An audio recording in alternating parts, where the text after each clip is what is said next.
Welcome to the Freezerworks 2018 Learning Series, your visual guide to our sample management software. This is the third and final installment of our import series. In the last video, we imported samples and aliquots with freezer box locations and used interactive auto assign. This time around, we are to imagine that we've just been sent a spreadsheet with updates for samples in our repository. And here it is. Looks like we'll be modifying 10 existing samples in our database. And by the look of the IDs, these are the samples we imported in the last video. Take note of one other thing. There is a time field we'll need to prep the import file for. It's in the 24-hour format HHMMSS, so we just need to remember that and set the dropdown properly later. To start though, let's save the file in the proper type again. File, Save As, and select either TXT or CSV as the file type.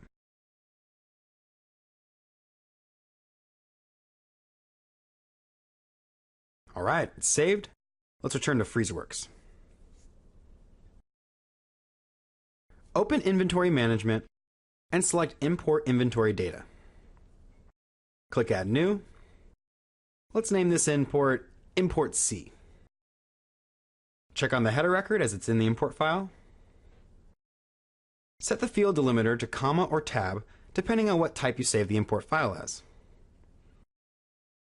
Alright, remember we have dates and times in our import file, so we need to make sure these dropdowns are set properly. They both appear to match our import file, so we can move on to mapping.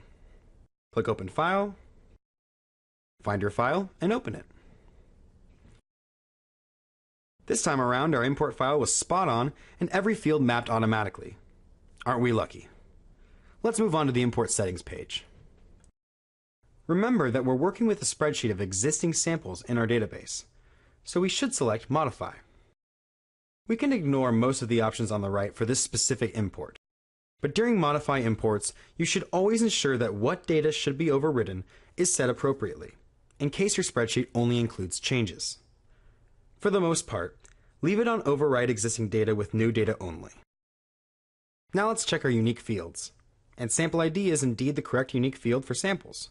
Well, we don't have to worry about patients or aliquots since we're only importing sample data. Alright, now we can click Import, find our file, and open it. What's this? Errors? No need to panic.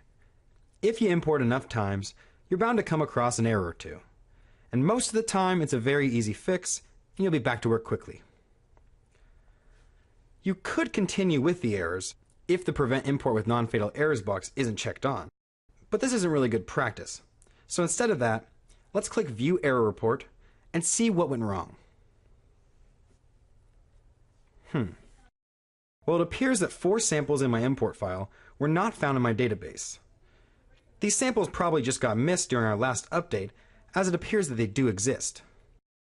Had we gone through with the import, these rows would have just been skipped. But we can fix the import format so that everything gets imported.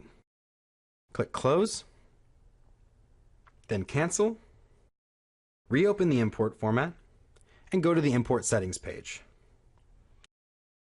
Seeing as how some of the samples aren't in my database yet, I can't modify them.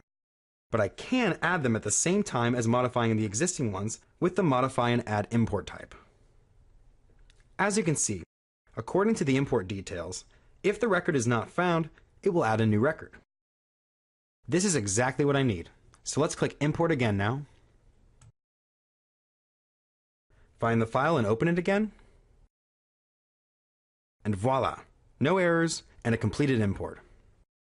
According to the import report, we created 4 samples and modified 6 others.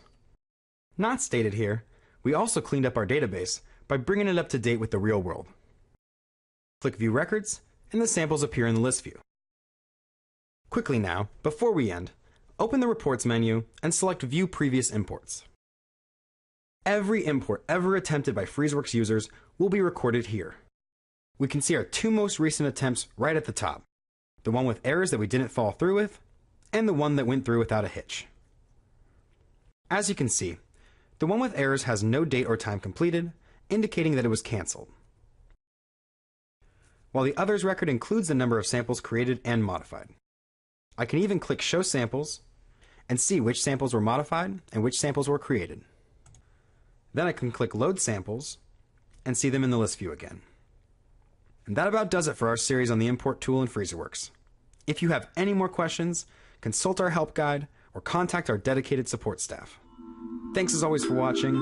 See you next time.